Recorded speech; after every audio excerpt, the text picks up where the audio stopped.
First, we want to go to Olivia Dance. She's on the scene, joining us live, breaking down what happened Tuesday and the continuing NTSB investigation. Olivia? Well, Tom and Megan, Governor Wes Moore is making one thing clear, saying that it will be a very long road ahead. Now, what's left of the Key Bridge, just several hundred feet behind us here. You also mentioned that crane. It looks like the crane did move, but we're still able to get a bit of a shot of it if we zoom in. That is the first crane that will be used in these cleanup efforts, and that is actually the largest crane on the eastern seaboard. Also this morning, we have the message that the governor and Mayor Brandon Scott are sending to Marylanders. Take a listen to that. We have been moving on this literally since the early hours of when the incidents happened, and we haven't stopped, and we're not going to stop. This is a priority for all of us, but what we have to ask our residents is to be patient, because we have to not only do this quickly, but do it the right way. Governor Wes Moore told us he's not committing to any timelines, including when the debris will be cleared. But the governor is sharing 4 priorities that state officials plan to focus on. That includes clearing the channel, reopening traffic to the port, rebuilding the bridge, and finally recovery efforts to bring a sense of closure to the families. When the cargo ship struck the Key Bridge, it presumably cost the lives of 6 construction workers who were on the bridge filling potholes when it collapsed.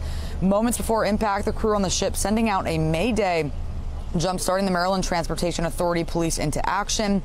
Jim Krasinski, president of the MDTA Police Union, says the 3 officers who scrambled to stop cars from going onto the bridge saved lives. Their voices captured on dispatch audio. Just make sure no one's on the bridge right now. I'm not sure where. If there's a crew out there, you might want to notify whoever the foreman is, see if we can get them off the bridge temporarily.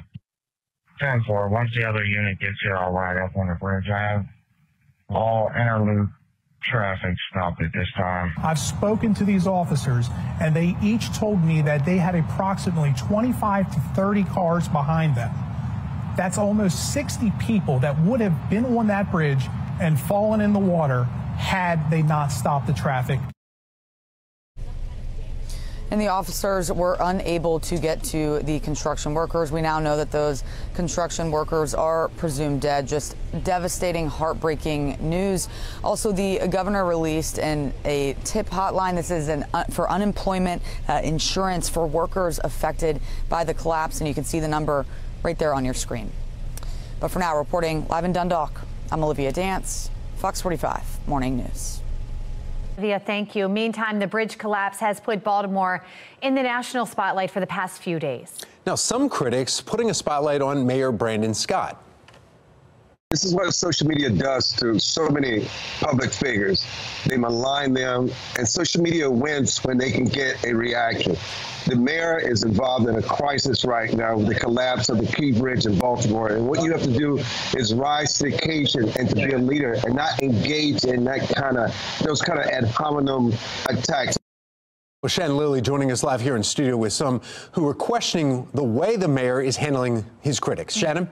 Yeah, the mayor, Tom, says the comments made toward him online are rooted in racism. But crisis communication experts point out that sometimes leaders need to stay focused on the mission ahead, especially as Baltimore faces one of its toughest missions yet.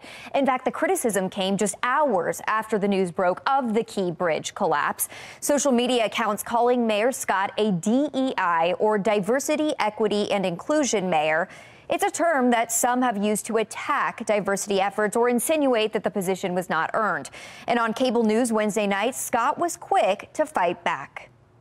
Black men, and young black men in particular, have been the boogeyman for those who are racist. And what they mean by DEI, in my opinion, is duly elected incumbent. We know what they want to say, but they don't have the courage to say the N-word.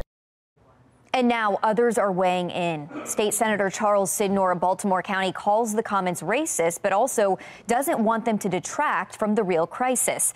Towson University rhetoric professor Richard Vatz saying this isn't about racism and is an opportunity for the mayor to lead and block out the noise. And community leader Pastor P.M. Smith with this comment.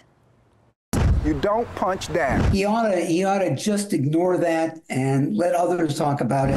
Falsely equate diversity with a lack of knowledge, and our blackness with incompetence is simply a lie. Mr. President, I cannot tell you how frustrated that I am that these people stain a tragedy that we are all attempting to address with such bigotry. Of course, all of this is playing out as the Key Bridge salvage operation continues. Reporting in the studio, I'm Shannon Lilly. Megan. Shannon, thank you. Millions of dollars now coming to the state of Maryland as recovery continues following the Key Bridge collapse. Just ahead from the Live Center, the approval now coming from the Biden administration. Baltimore Police Department cracking down, and you can start paying the price. What drivers can expect from a Baltimore Police traffic initiative. 8:08 is the time, and you're watching Fox 45 Morning News. We're all local all morning. 8:11 on this Friday morning. A live look right now from the White House this morning as federal dollars are now flowing right here into Maryland for the Francis Scott Key Bridge disaster. The government expediting $60 million payment. And it's just a start. Officials say the federal dollars are for initial efforts like removing debris and laying the groundwork for reconstruction. Rebuilding will likely cost, some say, into the billions. President Joe Biden vows the federal government will pay it all. $60 million is helpful, but it's really a down payment. Now, that was Secretary of Transportation Pete Buttigieg speaking for Biden. Biden can draw funds from the Federal Highway Administration in the recent infrastructure law. In Congress, some Republicans agree the bridge holds national importance, but they still want to be fiscally responsible. We have a federal interest in ensuring that we've got interstate commerce. We got to see what the deal is, and obviously I believe in paying for everything as you go. Now, some experts say insurance companies will be on the hook for more than $1 billion. They predict years of litigation involving maritime law older than the Titanic. One legal expert says businesses that rely on the port cannot recover interruption losses because of the ship. That's the latest from our Live Center.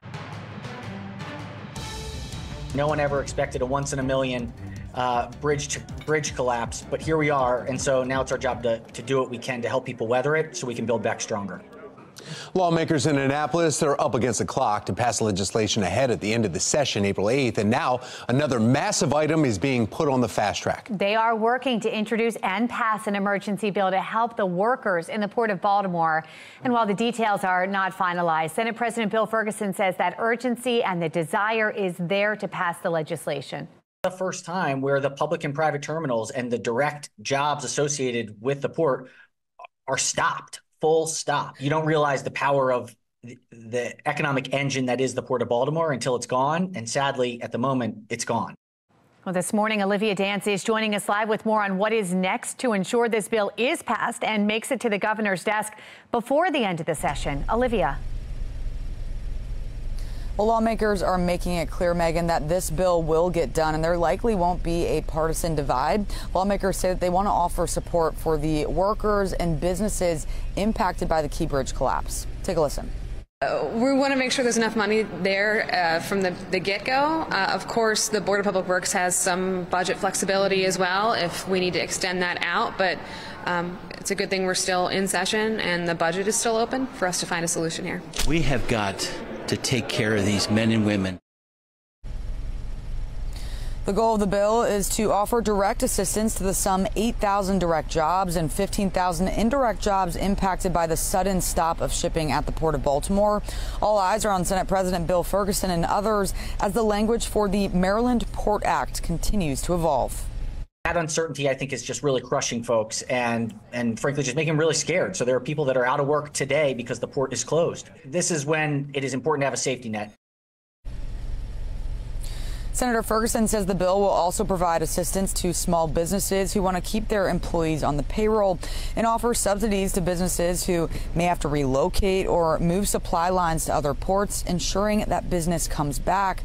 To give you some perspective, the Port of Baltimore generates an estimated $400 million in tax revenue for the state every single year.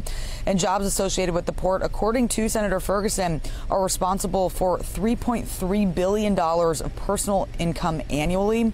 We're told that we will see the full details of this bill today when it's introduced. And of course, you can find any updates on that on our website, foxbaltimore.com. But for now, reporting live in Dundalk, I'm Olivia Dance, Fox 45.